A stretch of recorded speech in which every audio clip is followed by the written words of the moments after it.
Ευχαριστώ. Ξενοδοχειακές επιχειρήσεις.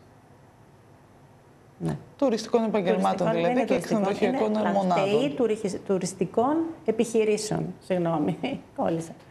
Αυτό λοιπόν, εάν δούνε τα δικαιώματα που έχουν και τι μπορούν να κάνουν και το πρόγραμμα της εργασίας, το πρόγραμμα των μαθημάτων μέσα σε αυτή τη σχολή, θα δούνε ότι δεν θα βγουν τουριστικών επαγγελμάτων, αλλά θα ανοίξουν ένα λογιστικό γραφείο, δηλαδή θα γίνουν λογιστές για να εξυπηρετούν τις τουριστικές επιχειρήσεις. Δηλαδή, αυτό είναι το... Δηλαδή, ο τίτλος δεν ανταποκρίνεται στην πραγματικότητα την εργασιακή και την επαγγελματική του χώρου. Ναι, μάλιστα. Ακριβώς. Είναι μια πολύ σημαντική επισήμανση, γιατί ξέρεις, πολλές φορές και εμείς εντυπωσιαζόμαστε και από τον τίτλο της σχολής και δεν κοιτάμε την ουσία. Δηλαδή, η εξέταση γίνεται τόσο εις βάθος, μελετάτε και τα μαθήματα της σχολής, τους κύκλους σπουδών, όλα αναλυτικά. Ναι, φυσικά. Φυσικά και όλα αυτά τα τεστ, τα οποία είναι τεστ που έχουν σταθμιστεί στα ελληνικά δεδομένα, γιατί άλλο είναι ένας μαθητής στην Αμερική, στην Αγγλία και άλλο ένας Έλληνας μαθητής στο δικό μας περιβάλλον. Όλα αυτά έχουν αντιστοιχεία στο ελληνικό περιβάλλον φυσικά. Για να σου πω και ένα άλλο παράδειγμα. Πολλά παραδείγματα μπορούμε να πούμε. Υπάρχουν επαγγέλματα τα οποία δεν τα γνωρίζουν οι γονείς, γιατί οι γονείς έχουν μείνει στα κλασικά, ξέρεις, και δεν παρακολουθούν ίσως και τι γίνεται πάντα, ή και τα παιδιά δεν έχουν τη σωστή πληροφόρηση. Παράδειγμα,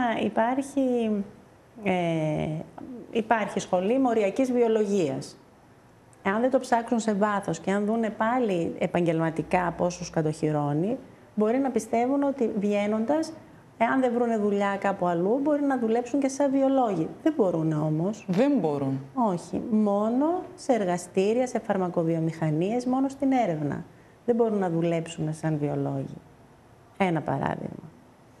Το άλλο το οποίο είναι πάρα πολύ σημαντικό είναι ότι πολλές φορές τα παιδιά, επηρεαζόμενα από τους γονείς ή το περιβάλλον, όπως είπαμε πριν, επιλέγουν να πάνε σε μια σχολή γιατί θα βρούνε δουλειά αμέσως. Παράδειγμα, οι στρατιωτικές σχολές. Και να σου πω πάλι ένα παράδειγμα.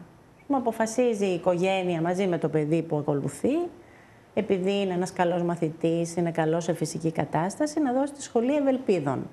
Η σχολή Ευελπίδων είναι μια σχολή με κύρος και θα βρει και δουλειά. Πάει το παιδί λοιπόν, αλλά την πρώτη χρονιά καταλαβαίνει ότι δεν του ταιριάζει στην ιδιοσυγκρασία του και φεύγει. Ξέρετε ότι πέρυσι έφυγαν 30 παιδιά από τη σχολή Ευελπίδων, γιατί δεν μπόρεσαν να αντέξουν. Που φαντάζομαι ότι ήταν παιδιά μαθημένα στην πειθαρχία, τουλάχιστον στην πνευματική πειθαρχία, προκειμένου να συγκεντρώσουν υψηλότατη βαθμολογία, αλλά και έχοντας φυσική κατάσταση να ανταπεξέλθουν στις σωματικές δοκιμασίες. Μάλιστα. Αυτό συμβαίνει στις στρατιωτικές σχολές. Πολλά παιδιά φεύγουν από την ιατρική, άλλα παιδιά φεύγουν από το Πολυτεχνείο, γιατί βλέπουν ότι είναι κάτι άλλο, δεν το περίμενα. Αυτά τα παιδιά φεύγουν στα πρώτα έτη. Τι γίνεται με ένα παιδί που στα 18 του δεν είχε αυτή την υποστήριξη του επαγγελματικού προσανατολισμού, τελειώνει μια σχολή σε κάποιο ελληνικό πανεπιστήμιο, έχει ένα χείραστο πτυχίο, αλλά είναι εις γνώση του το γεγονός ότι το αντικείμενο, το γνωστικό που σπούδασε δεν του ταιριάζει και δεν υπάρχουν και πολλές εναλλακτικές λύσεις προκειμένου να βρει εργασία. Τι κάνει αυτό το παιδί?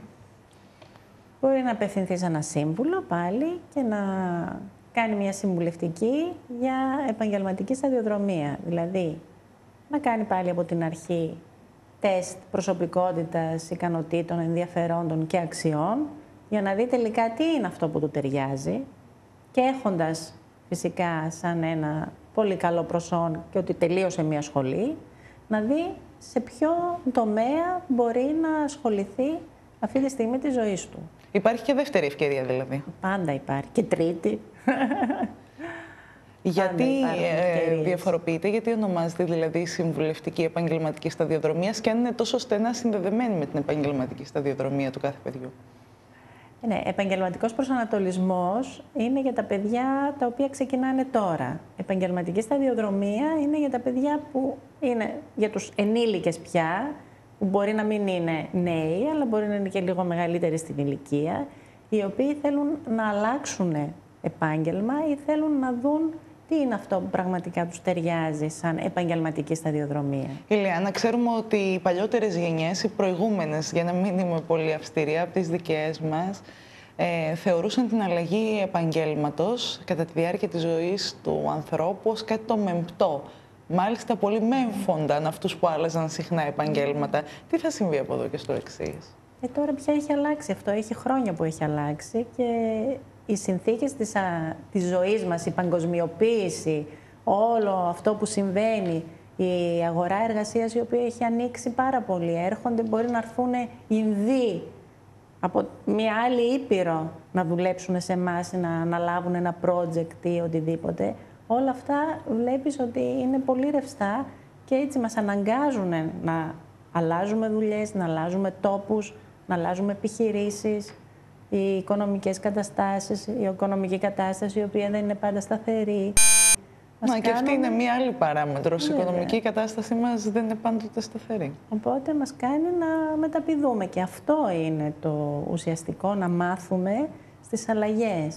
Εγώ πιστεύω ότι σε οποιαδήποτε κρίση, σε οποιαδήποτε κατάσταση, οι άνθρωποι οι οποίοι προσαρμόζονται εύκολα, αυτοί και θα επιζήσουν και θα ευτυχήσουν.